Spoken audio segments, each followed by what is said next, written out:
Hello, everybody, and welcome to JPD Weekly. We are in the midst of a very exciting, very important series. This is, and I call it a loose series because if you haven't seen the other episodes, don't worry about it. You will understand this one just fine. Every episode in this 5-part series is able to stand on its own. So don't worry about it. This is more of a collection of videos having to do with the Essenes, the Dead Sea Scrolls, prophecy, and in the past 3 episodes of JPD Weekly, we looked at a lot of the history of the Dead Sea Scrolls, how the Qumran community came to be, who the Essenes are, how they're different from the Pharisees and Sadducees, and how the conditions of the New Testament, with Rome being in rule, the Pharisees, Sadducees, all of that, how those conditions came to be. So today we'll go through a little brief review on it, but I want to start getting into the prophecy behind the Dead Sea Scrolls, because a lot of it has to do with our day today,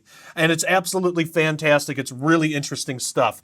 So we're going to talk about all that and a lot more on today's JPD Weekly. If you want this entire series right now and not just these little previews that we put up on YouTube, if you want the entire series, you can go to dailyrenegade.com, get the whole series. It's available there right now, and you get full episodes. So on YouTube, we only put about half the episode up because YouTube deletes our videos quite often. They even deleted an entire channel that we had. 8 years of hard work just gone. And at the time, I didn't have anything backed up because I thought I could trust YouTube, because for a long time you were able to trust YouTube. You could upload wherever you wanted and it was fine. There wasn't any issue. But then they started getting into censorship and a lot of stuff. And now we're in a position where Christians can't just say whatever they want on YouTube anymore. So that's why we created Daily Renegade. We have 5 different shows on there, and each of those shows altogether has like hundreds of videos and episodes and things. These are all Christian teachings that you're not going to hear in most churches, because most churches are more worried about donations and size of congregation and stuff like that, so they don't get into controversial areas. Well, we do get into controversial areas for sure at dailyrenegade.com, but we do it thoughtfully and carefully to make sure we're theologically sound, doctrinally accurate. We make sure all of that stuff. So we're very, very careful about our research, but we do provide that to you at dailyrenegade.com. Right now, we are offering a free 7-day trial, so you can get the trial, see if you like it. If you like it, great. Think about supporting this ministry by getting a membership. It's only $10 a month or $100 a year, which if you can, you should do that one, because then you get 2 months for free. $100 a year, you get 2 months for free. Whereas if you pay $10 a month, you're going to end up paying like $120 a year. But you get 2 months for free. You just pay for it once. You don't have to think about it for a whole year. So it's a great deal. Not only do you get full episodes, but you get early access. So members of Daily Renegade have had this entire series for a long time now.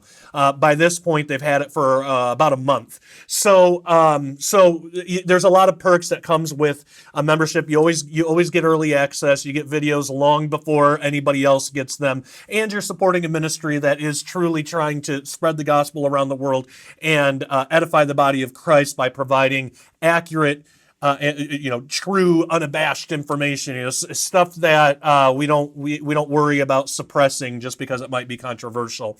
But we also aren't going to go out of our way to sensationalize and just make stuff up that sounds interesting. We want to be careful and make sure what we're saying is accurate. Also, if you have been kind of getting sick of the financial system the way it is, all these economic crashes that happen and are going to continue to happen, and if you kind of see the fiat system as a sinking ship, we now, as Christians, have built our own thing.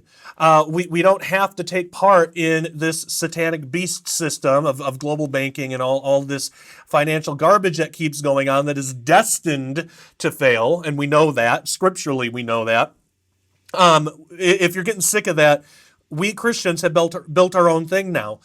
We don't have to take part in any of this. It's called Cornerstone. It is by Christians for Christians. It is first and foremost Christian, and second most a company. So it is a Christian company in that order.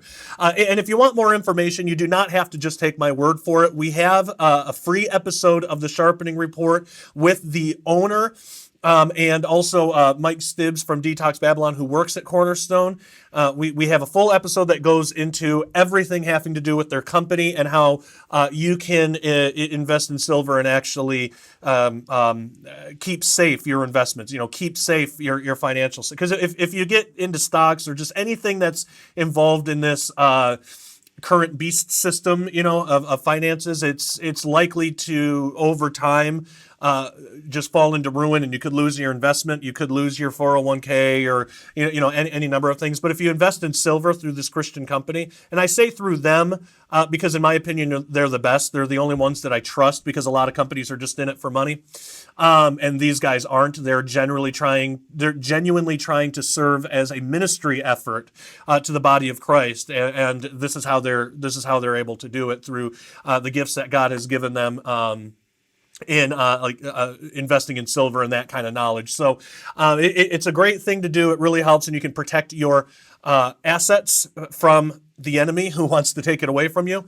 You can protect it by going through Cornerstone, and watch that episode. It's right on the homepage, dailyrenegade.com. It'll come up immediately. Watch that episode, and you can get all the information available. And also, if you want more information from Cornerstone, no obligation, no strings attached. If you just want more information, they will send you free information, and you can even talk to them one-on-one, and they'll answer all your questions for you, so you can decide if this is something that is right for you. I believe every Christian should get involved in this, and that's why we're promoting that for members and non-members. So now, if you are a member, you will have access to a free documentary by Mike Stibbs about the coming prophetic financial collapse that is just on the horizon. You'll have access to a documentary for free if you're a member right there at dailyrenegade.com. So you will have access to that. But if you're not a member, you can still go watch that episode. The full episode is available, and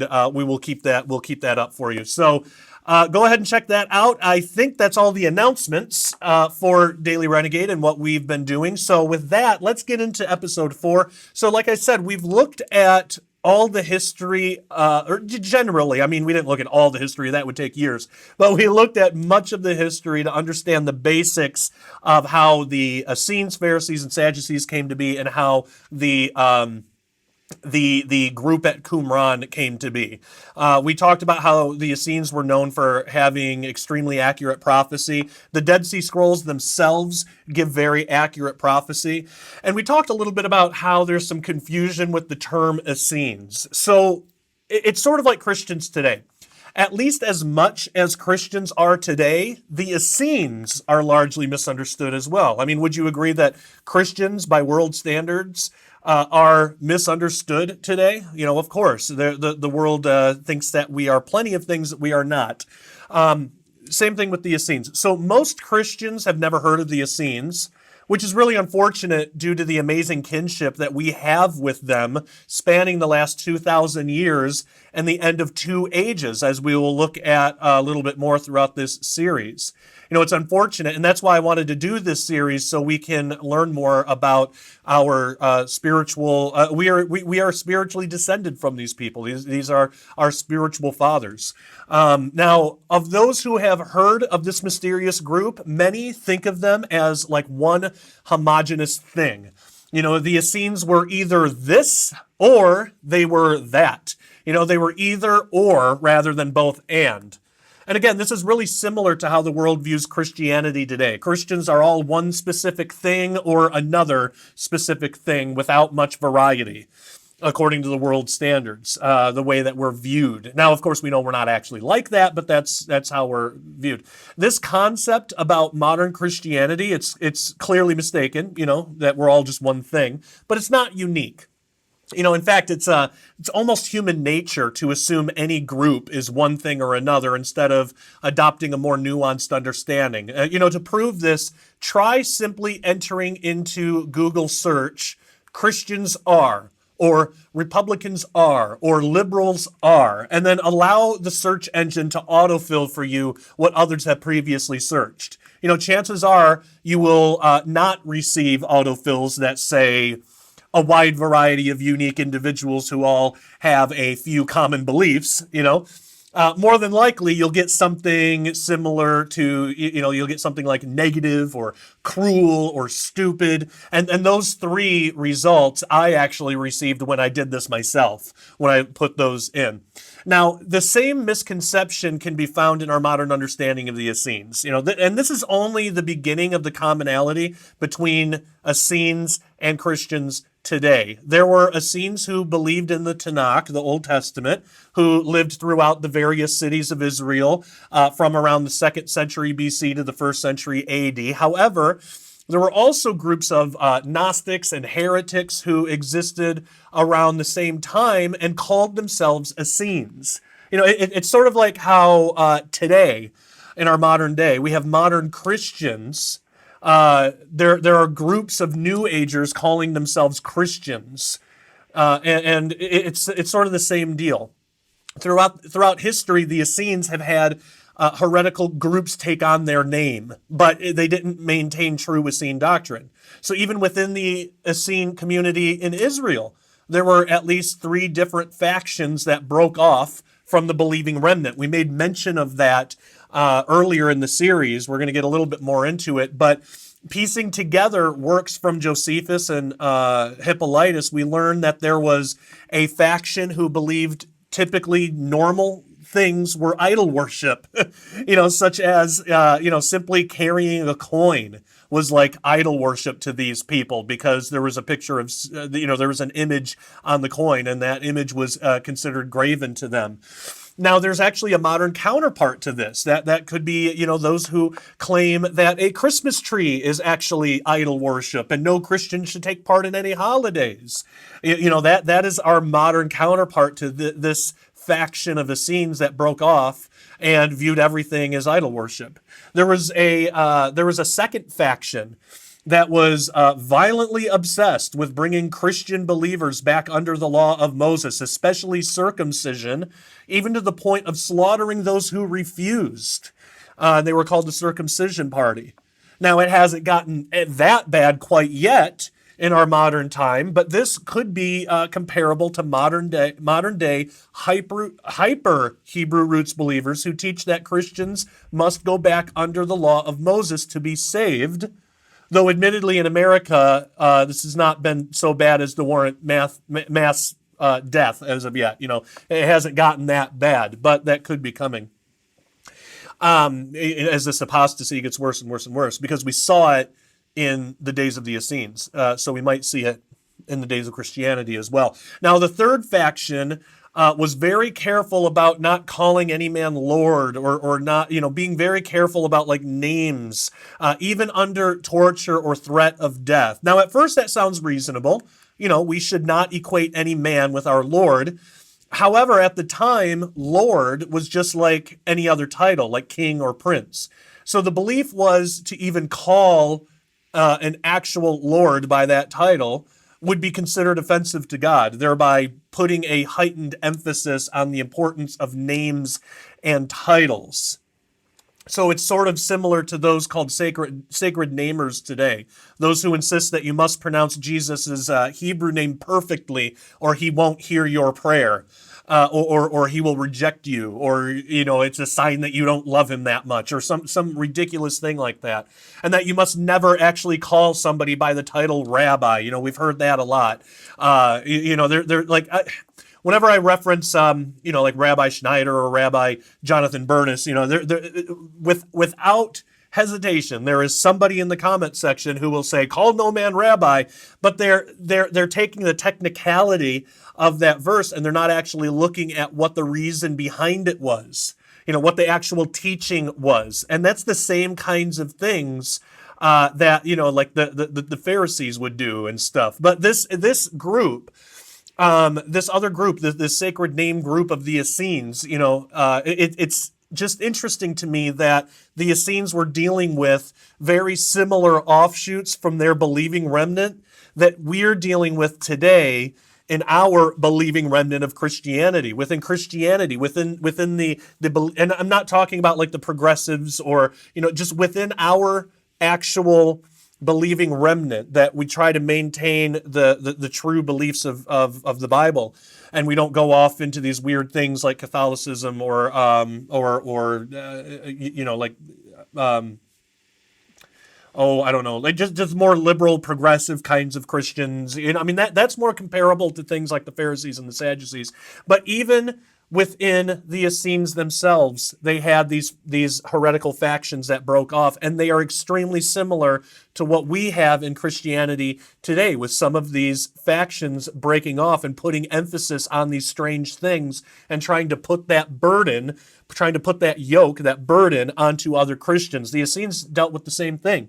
So we can be encouraged by that because they dealt with it too, but it can also serve as a warning to us that, hey, that happened at the end of the age of Torah, which we'll get into the ages in a moment, but that happened back then. We're seeing a repeat of it today, so let's not fall into that apostasy. Let's not fall into that same thing. So again, it's really interesting that the Essenes were dealing with very similar offshoots from their believing remnant that we're dealing with today in ours. Now, on top of that, there were other divisions, such as those Essenes who abstained from marriage and those who were married, and that's okay. We have Christians that abstain from marriage today and Christians that don't, and it's okay. Even Paul says that, either one is fine. You just do it to honor the Lord.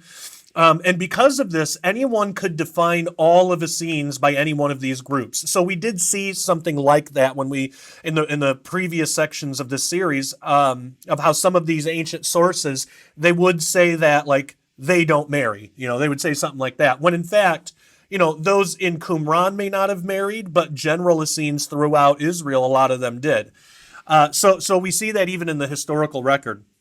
You'll have some that say Essenes were celibate.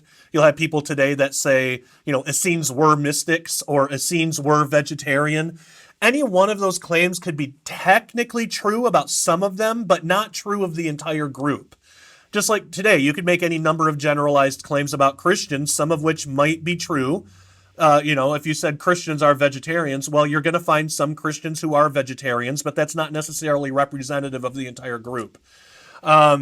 And some of those might call themselves Christians, but that's not necessarily a Christian thing.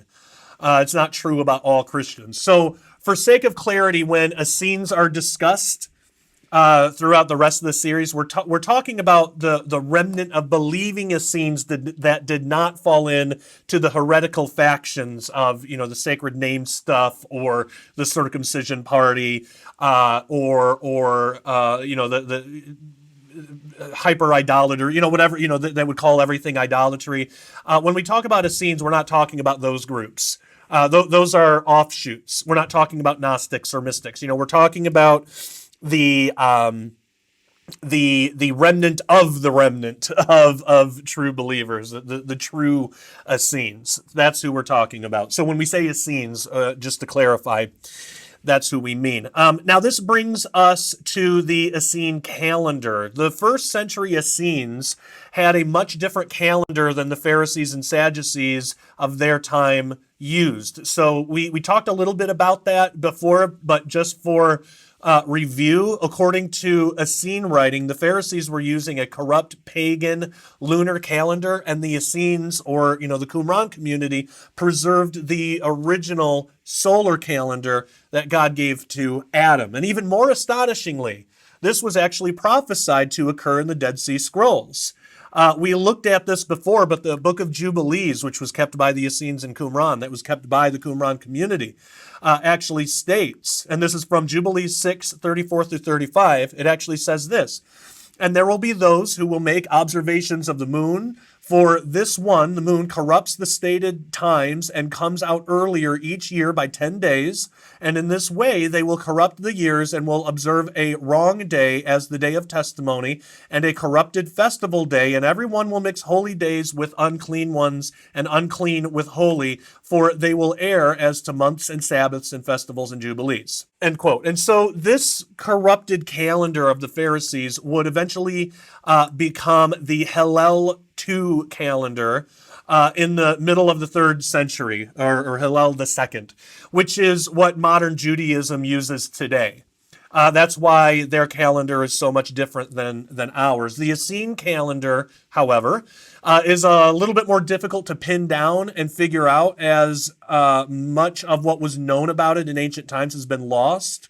Only to be rediscovered in around the 90s. Now, Dr. Ken Johnson has done some amazing work with the Dead Sea Scrolls in an effort to restore the Essene calendar, or the Dead Sea Scroll calendar, or the Zadokite calendar, the Sons of Zadok calendar, the Qumran community calendar. As we talked about before, a lot of these terms are kind of synonymous with each other. When we say Essene, we're talking about the general believers, including the priests in the Qumran community. They would all be Essenes. Just like leaders at the Vatican are Catholic, but they're still Catholics out in the world. So, we're kind of using it like that. Not that Catholic doctrine has anything to do with the Essene doctrine; they're very different, but just in structure of how the terms work. Now, what Dr. Ken Johnson has turned up is nothing short of amazing. The Essene calendar is based on the 7-day week. So Saturday is still the Sabbath, making Sunday the 1st, Monday the 2nd, so on and so forth. Now, the interesting thing about this, because the sun, moon, and stars were created on the 4th day in the book of Genesis, the Essene calendar has the beginning of every year actually start on a Wednesday. This importance on the 4th day continued through even the early church, as evidenced by some of the writings of the church fathers credited with writing the first commentary. One of the church fathers credited with writing the first commentary in the book of Revelation, Victorinus of Patau. He wrote on the creation of the world, quote, "On the 4th day he made 2 lights in the heaven, the greater and the lesser, that the one might rule over the day, the other over the night," end quote. Well, end quote for him. It's a quote within a quote, but okay. Genesis 1:16 through 17, and then Victorinus continues.